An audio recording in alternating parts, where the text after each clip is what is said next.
മഹാലക്ഷ്മി സീരിയലിൻ്റെ ഏറ്റവും പുതിയ പ്രൊമോ റിവ്യൂയിലേക്ക് എല്ലാ കൂട്ടുകാർക്കും സ്വാഗതം. ചടങ്ങ് നടക്കുന്നതിനിടയ്ക്ക് ഒട്ടും പ്രതീക്ഷിക്കാതെ പ്രതാപൻ അങ്ങോട്ടേക്ക് കയറി വരുന്നു. പ്രതാപൻ വീട് വിട്ടുപോയ സമയം തന്നെ മുത്തശ്ശി വാമദേവനെ വിളിച്ച് അറിയിക്കുന്നുണ്ട്. പ്രതാപൻ ഇതുപോലെ വീട് വിട്ടു പോയിട്ടുണ്ട്, അങ്ങോട്ടേക്കെങ്ങാനും വരാൻ സാധ്യതയുണ്ട്, ശ്രദ്ധിക്കണേന്ന്. അതുകൊണ്ട് തന്നെ വാമദേവൻ പ്രതീക്ഷിക്കുന്നുണ്ടായിരുന്നു ഏത് സമയം പ്രതാപൻ ഇങ്ങോട്ടേക്ക് കയറി വരുമെന്ന്. വരുന്നത് കണ്ട ഉടനെ വാമദേവൻ തടയുന്നുണ്ട്. ചടങ്ങ് നടക്കുന്നതിനിടയ്ക്ക് നീ എന്തിനിങ്ങോട്ടേക്ക് കയറി വന്നു? മാനസിക നില തെറ്റി നീ മനഃപൂർവ്വം ബഹളം ഉണ്ടാക്കാൻ വന്നിരിക്കുക എന്നും പറഞ്ഞ് പിടിച്ച് തടയാൻ നോക്കുന്നെങ്കിലും കണ്ണനെ കണ്ട് സത്യം പറയാൻ വേണ്ടിയിട്ട് വാശി പിടിച്ച് നിൽക്കുന്നുണ്ട്. അതേസമയം എല്ലാ സത്യങ്ങളും അറിയാവുന്ന അനന്തവും പ്രതാപനെ തടയാനായിട്ട് വാമദേവനൊപ്പം ചേരുന്നുണ്ട്.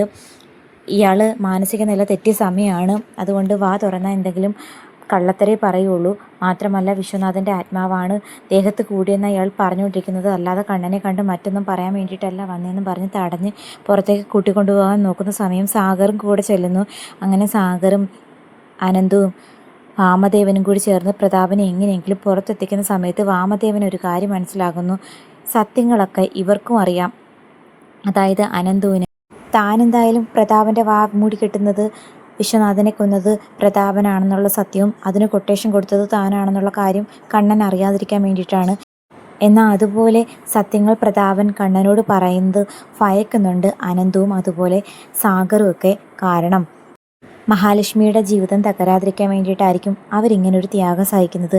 അന്നേരം പുറത്ത് കൂട്ടിക്കൊണ്ട് ചെല്ലുമ്പോഴത്തേക്കും സാഗർ ആ ഞെട്ടിക്കുന്ന സത്യം അറിയുന്നുണ്ട്. പ്രതാപൻ്റെ വായാൽ ഞാൻ തന്നെയാണ് വിശ്വനാഥനെ കൊന്നത്, എൻ്റെ ലോറി ഇടിച്ച കണ്ണൻ്റെ അച്ഛൻ മരിച്ചത്, ആ സത്യം എനിക്ക് പറഞ്ഞേ പറ്റൂ, അതിന് സാക്ഷി മഹാലക്ഷ്മിയാ എന്നൊക്കെ പറയുന്നത് കേട്ടിട്ട് വാമദേവൻ ഒരു നാടകം കളിക്കാൻ വേണ്ടി തീരുമാനിക്കുന്നു. ഈ സത്യം എത്രയും പെട്ടെന്ന് കണ്ണനെ അറിയിച്ചേ പറ്റൂ. താൻ എന്തൊക്കെയാണ് പറയുന്നത്? അങ്ങനെ അറിയിച്ചു കഴിഞ്ഞാൽ അത് മഹാലക്ഷ്മിയുടെ ജീവിതത്തെ ബാധിക്കും. വേണ്ട, തൽക്കാലം ഇതൊന്നും കണ്ണനെ അറിയണ്ട, പിന്നീട് സാവകാശം പോലെ ഞങ്ങൾ പറഞ്ഞ് മനസ്സിലാക്കാം എന്ന് പറയുന്നുണ്ട് വാമദേവനോട് അനന്തവും. അതൊന്നും പറഞ്ഞാൽ പറ്റില്ല, എനിക്കിപ്പോഴും തന്നെ കണ്ണമോനെ കാണണം, സത്യം എൻ്റെ വായാൽ തന്നെ അവ അറിയണം എന്നും പറഞ്ഞുകൊണ്ട് പ്രതാപനാണെങ്കിൽ വാശി പിടിക്കുന്നു. അതിനിടയ്ക്ക് കരുണ അങ്ങോട്ടേക്ക് വന്ന് ചടങ്ങുകൾ ചെയ്യാൻ വേണ്ടി റെഡിയാകുന്നു. ഞാൻ മധുരം കൊടുത്തില്ലല്ലോ, ഞാൻ കൊടുക്കാമെന്നും പറഞ്ഞ് മധുരം കൊടുക്കുന്നു. മുഖത്ത് മഞ്ഞൾ തേക്കുന്നു. മാത്രമല്ല കയ്യിൽ വളയൊക്കെ അണിയിക്കുന്നത് കണ്ടിട്ട് മഹിക്ക് പോലും സംശയം വരുന്നു, ഇത് ഇവള് തന്നെയാണോ?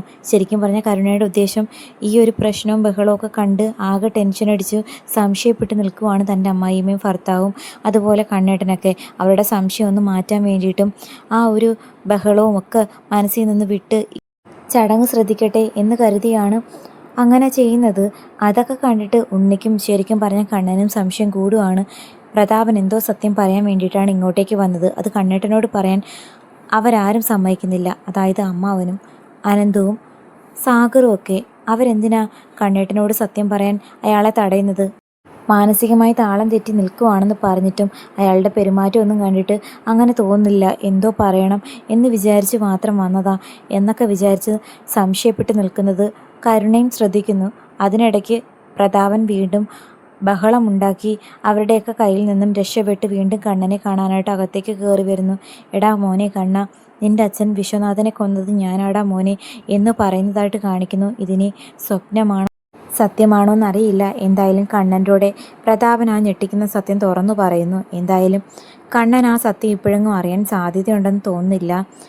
വാമദേവൻ ഒരു കാര്യം മനസ്സിലാകുന്നുണ്ട്, മഹാലക്ഷ്മിയുടെ ജീവിതം തകരാതിരിക്കാൻ വേണ്ടിയിട്ട് അനന്തവും അതുപോലെ സാഗറും ഒക്കെ ഈ സത്യം മറച്ചു വെക്കുന്നു. അതായത് പ്രതാപനാണ് കണ്ണൻ്റെ അച്ഛനെ കൊന്നെന്നുള്ള സത്യം കണ്ണൻ അറിയാതിരിക്കാൻ വേണ്ടിയിട്ട് ആഗ്രഹിക്കുന്നു.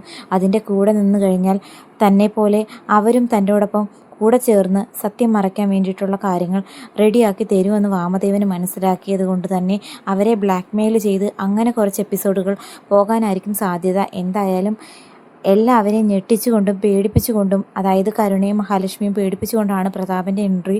സത്യങ്ങൾ അറിഞ്ഞു കഴിഞ്ഞാൽ കണ്ണൻ ആ ഉറച്ച തീരുമാനം എടുക്കും. അതായത് വിശ്വാസവഞ്ചന കാണിച്ച ഭാര്യയെ തനിക്ക് വേണ്ടെന്നും അതുപോലെ പ്രതാപനെയും വാമദേവനെയും കൊല്ലാൻ പോലും മടിക്കില്ല കണ്ണൻ.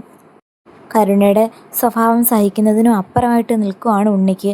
സ്വത്തും പണവും മാത്രമേ അവൾക്ക് ആഗ്രഹമുള്ളൂ. ഇന്ന് വരെ നേരെ ചൊവ്വിന് സംസാരിക്കുക പോലും ചെയ്തിട്ടില്ല. എപ്പോഴും കുത്തുവാക്കുകളും കേട്ട് സഹികെട്ട് നിൽക്കുന്ന ഉണ്ണിയാണ് ആ സത്യം അറിയുന്നത് എന്നുണ്ടെങ്കിൽ മിക്കവാറും കരുണയെ ജീവിതത്തിൽ നിന്നും അടിച്ചിറക്കി കളയാൻ സാധ്യതയുണ്ട്.